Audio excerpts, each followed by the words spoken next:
Hello friends, ഇന്ന് നമുക്ക് വളരെ ടേസ്റ്റി ആയിട്ടുള്ള ഒരു ബ്രോക്കോളി മുട്ടത്തോരൻ തയ്യാറാക്കാം.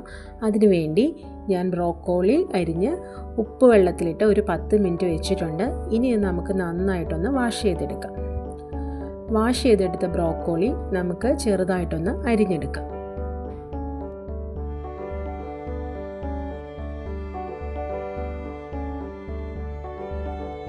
ഇപ്പോൾ ഞാൻ ബ്രോക്കോളിയൊക്കെ നന്നായിട്ട് അരിഞ്ഞെടുത്തിട്ടുണ്ട്.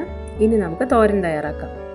ചൂടായ പാനിലേക്ക് നമുക്ക് 1 ടേബിൾ സ്പൂൺ അളവിൽ വെളിച്ചെണ്ണ ചേർത്ത് കൊടുക്കാം.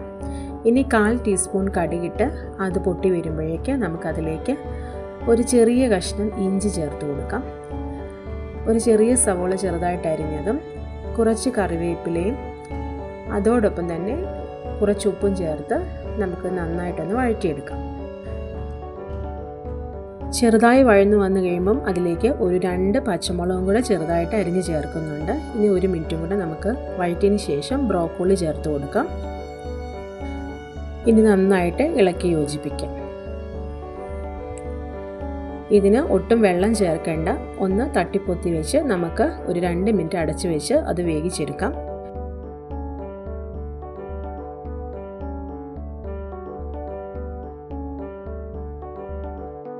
ഇപ്പോൾ 2 മിനിറ്റ് ആയിട്ടുണ്ട്. നമുക്ക് തുറന്ന് നോക്കാം. അതിൽ നിന്ന് തന്നെ വെള്ളം ഊറി വന്നിട്ടുണ്ട്. ഒന്ന് വീണ്ടും ഇളക്കിയതിന് ശേഷം വീണ്ടും അടച്ചു വെക്കാം. ഇപ്പോൾ ഇത് നന്നായിട്ട് കുക്കായി വന്നിട്ടുണ്ട്. ഇനി നമുക്കിതിലേക്ക് കുറച്ച് തേങ്ങ ചിരണ്ടിയത് ചേർത്ത് കൊടുക്കാം. അതിന് ശേഷം വീണ്ടും ഇളക്കി യോജിപ്പിച്ചിട്ട് 1 മിനിറ്റ് വീണ്ടും അടച്ചു വെക്കാം.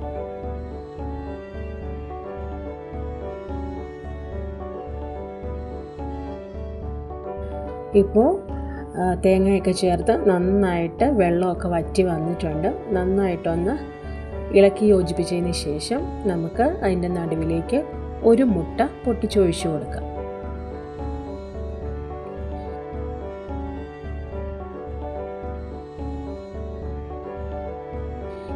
ഇനി ഈ മുട്ടയിലേക്ക് ഒരു 1/4 ടീസ്പൂൺ അളവിൽ കുരുമുളക് പൊടിയും മുട്ടയ്ക്ക് ആവശ്യമായിട്ടുള്ള കുറച്ച് ഉപ്പും ചേർത്തതിന് ശേഷം നമുക്ക് നന്നായിട്ട് ഇതൊന്ന് യോജിപ്പിച്ചെടുക്കാം.